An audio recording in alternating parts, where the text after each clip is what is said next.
Hi, Julie again with the Writing, Reading, and Speech Assistance area of the Learning Commons. For today's session of Grammar Tidbits, we're going to go over modifiers and 3 different ways in which you can fix them.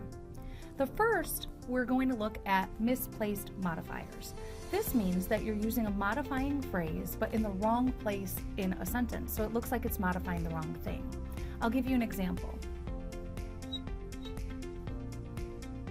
I asked my friend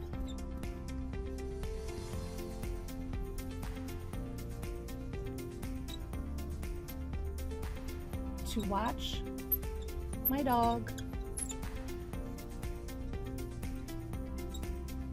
leaving on vacation.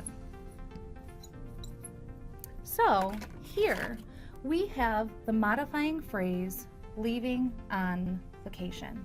In other words, it's just extra information to our main sentence, but it's placed in the wrong spot. When you use a modifying phrase, you look at the person or thing that's closest to it to determine what it's modifying. In this case, it's closest to my dog, so it looks like he's the one leaving on vacation, but that's not what we mean. In order to fix this, we want to move the modifying phrase as close to the person or thing it's modifying. So we would ask ourselves, who is leaving on vacation? Well, I am.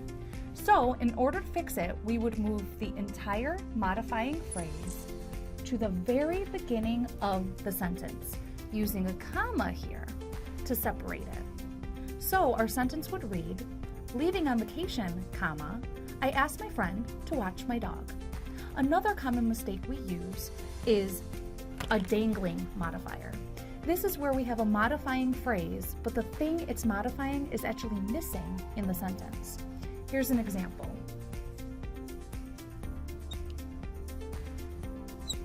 Let's say we wrote leaving on vacation,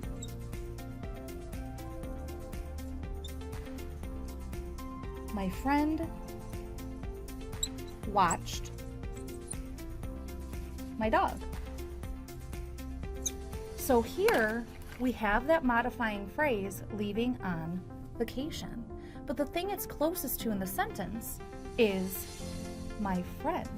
Is that who's leaving on vacation? No. And actually I, the person who is leaving on vacation, is missing in the sentence. There's actually 2 different ways in which you could fix this. You could either add the person or thing that's being modified to the modifying phrase at the beginning or to the main sentence at the end. Either way is right, you just want to make sure you use one of them. So we could change it this way. Since I was leaving on vacation, my friend watched my dog. Or we could say, leaving on vacation, I asked my friend to watch my dog. We just had to change a little bit within the sentence, but that would be correct because now I've added the appropriate doer to the sentence. Another common error we make is when we use squinting modifiers. Now, squinting modifiers are just those little words that we put in a sentence, but the placement of them could really be modifying what's before or after it. We're just not sure. So here's an example.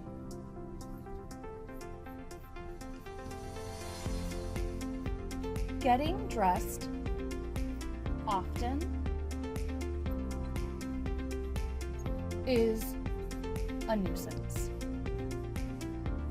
So in this case, our squinting modifier is that word often. However, is it modifying getting dressed or is it modifying the fact that it's a nuisance? We're really not sure.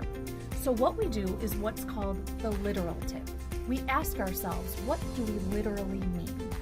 Do we mean that when we often get dressed a lot, it's a nuisance? Or do we mean that getting dressed can be a nuisance often? I think it's the latter because we get dressed every day. So in that circumstance, we would want to move it again to the closest thing it's modifying. So in this circumstance, we would say getting dressed is often a nuisance. That makes more sense. Here's another example.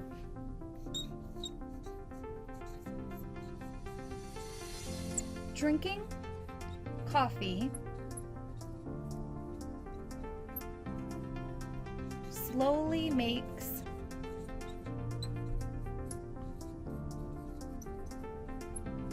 my stomach hurt.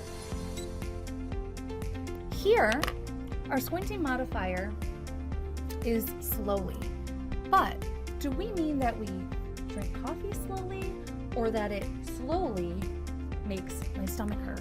We don't know because it's placed in the middle of the sentence. So again, use that literal tip. Do we literally mean that we drink the coffee very slowly?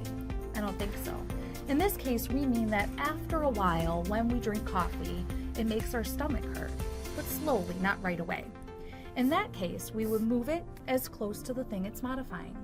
Drinking coffee makes my stomach slowly hurt. That makes more sense.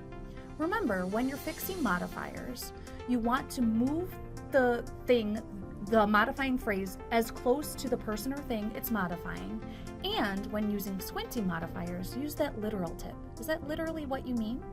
I hope you've enjoyed this session of Grammar Tidbits. See you next time.